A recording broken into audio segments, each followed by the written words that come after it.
children of the world, come together and hear the call. Sing, children of the world. Islam will unite us all. Sing, children of the world.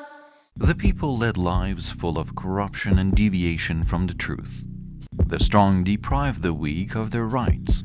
The rich persecuted the poor and forced them to work day and night. The rich tried to enslave the poor and tortured them if they objected. People forgot to worship Allah. They worshipped idols of stone which they themselves had made. They thought that these idols would bestow blessings upon them, send down rain, grant them good, and drive misfortunes away. Allah, the Exalted, sent Noah in order to show these people the right way. Noah invited his people to serve Allah, but they refused. He preached to them and warned them of the punishment, but they were blinded. Then he told them to ask Allah to forgive them for their wrongdoing, but they put their fingers in their ears and refused to listen. Noah was not discouraged. He was patient and tolerant. He spoke to the people kindly as he continued to invite them day and night to worship Allah. Noah struggled till a group of his folk followed him and believed in his message. The majority of them did not believe. They made fun of Noah and disappointed him.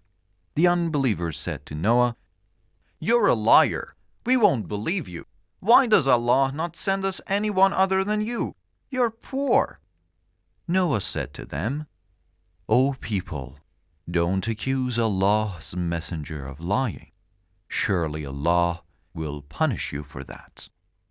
The unbelievers said to him, "You dispute with us very much. If you are truthful, then let Allah punish us. We're not afraid of your threats, for we know that you are a liar." Hundreds of years passed. People died. Babies were born. They became adults, and they too became unbelievers. They hid Noah many times. They plotted against him many times, for they wanted to kill him. Allah inspired him, saying, "None of your people will believe except those who already have faith. So do not sorrow for what they used to do." When Noah was sure that Allah's words were fulfilled and that nobody else would believe in him other than those who had already followed him, when he was convinced that they would remain disobedient and would not be persuaded by any evidence, he became exhausted and said, "My Lord, do not leave on the earth any inhabitant from among the faithless. If you leave them, they will lead astray your servants and will not beget except vicious ingrates." Thereupon Allah answered his prayer and inspired him to build the ark under his supervision and with his special instructions. Allah told Noah not to speak to him about those who do wrong, because they will certainly be drowned. Noah began to build the ark.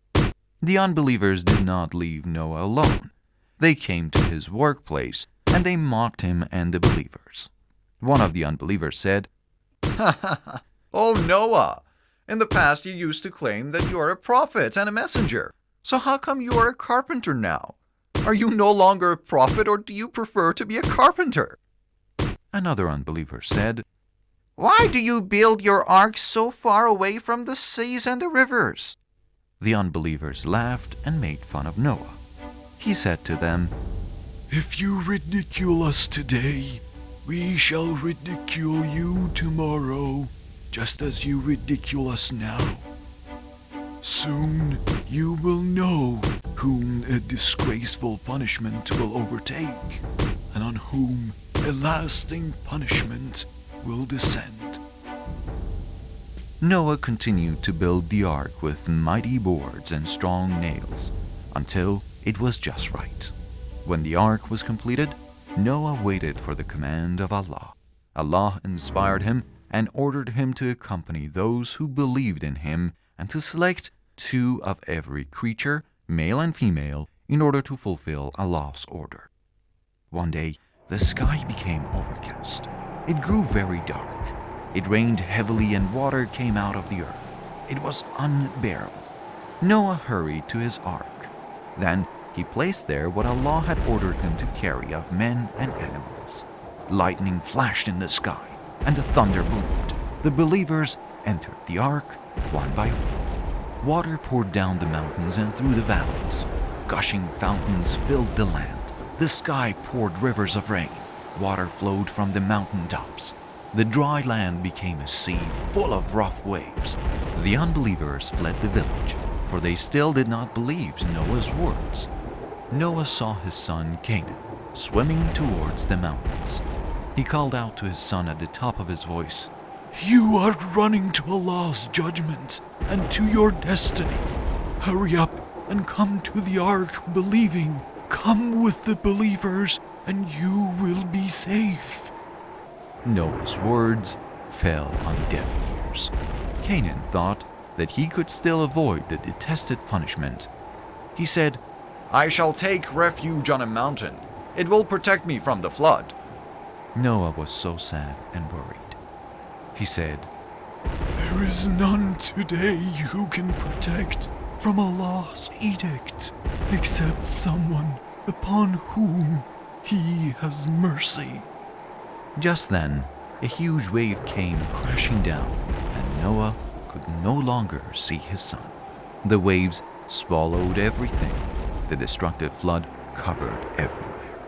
The ark moved. It floated on the water. It made its way through the waves which were as high as the mountains. Noah and the believers prayed to Allah to have mercy on them and save them.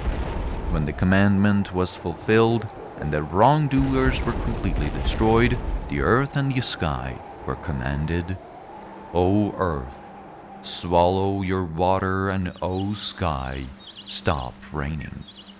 Finally, Noah's ark anchored on the top of Mount Judy. Allah inspired Noah, O Noah, descend with peace from us and blessings on you and on the people from among those who are with you. Oh, sing, children of the world, come together and hear the call. Sing, children of the world.